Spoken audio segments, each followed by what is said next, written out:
Today is December 22nd, 2025.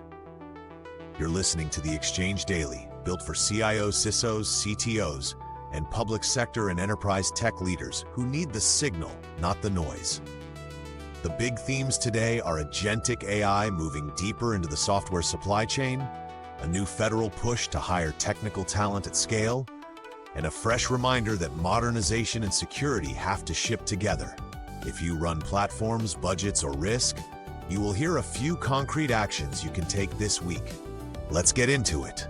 OpenAI released GPT 5.2 Codex, a GPT 5.2 variant tuned for long-horizon, agentic coding and defensive cybersecurity workflows.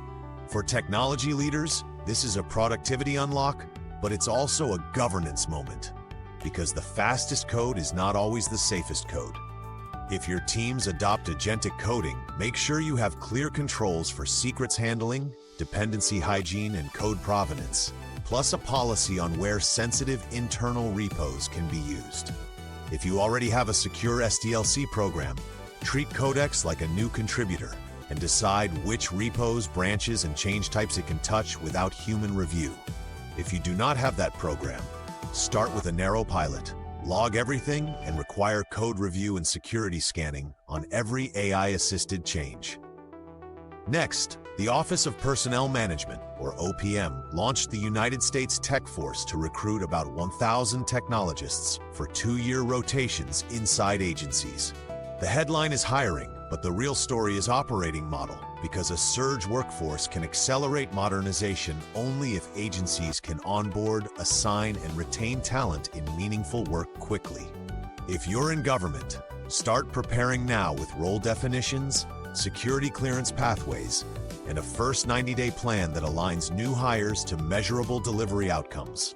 If you support government as a contractor or partner, expect demand to rise for structured onboarding, platform enablement, and program management that helps these rotations produce visible wins. Also expect more cross-pollination, because a 2-year tour can become a pipeline from private sector practices into federal delivery patterns. Turning to cyber defense, the Cybersecurity and Infrastructure Security Agency, or CISA, and partners released an update to the BRICKSTORM malware analysis report.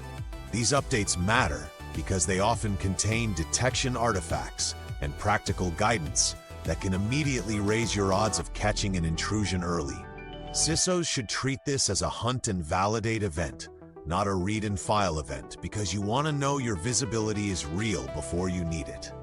Pull the indicators and signatures into your detection stack, validate coverage across priority environments, and confirm your incident response runbooks include containment steps for persistence and credential access.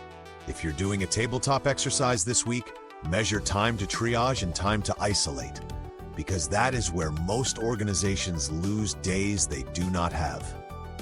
On modernization and procurement, the General Services Administration announced a OneGov agreement with SAP that expands discounted access for agencies.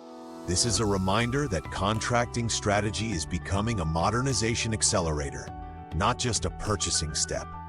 For CIOs and CFOs, the opportunity is to shorten cycle time and reduce unit cost, but you still need disciplined governance so you don't recreate a brittle, customized enterprise resource planning footprint. If you're planning ERP work, use procurement leverage to standardize processes first, then modernize the platform, and finally optimize with analytics and automation. If you jump straight to tooling, you often end up paying modern prices to keep old complexity. The best outcomes come when procurement, security, and process owners agree on the minimum viable standard before implementation begins. The FAA modernization story is another example where the hardest part is not the technology choice, but the sequencing and the risk management.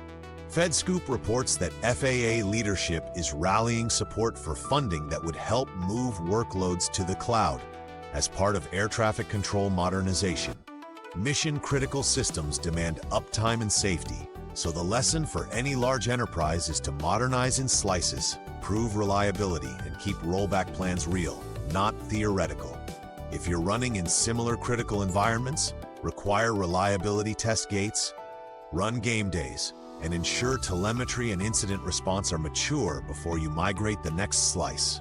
Funding narratives should connect investment to risk reduction and continuity, because those are the decision criteria when the mission cannot pause.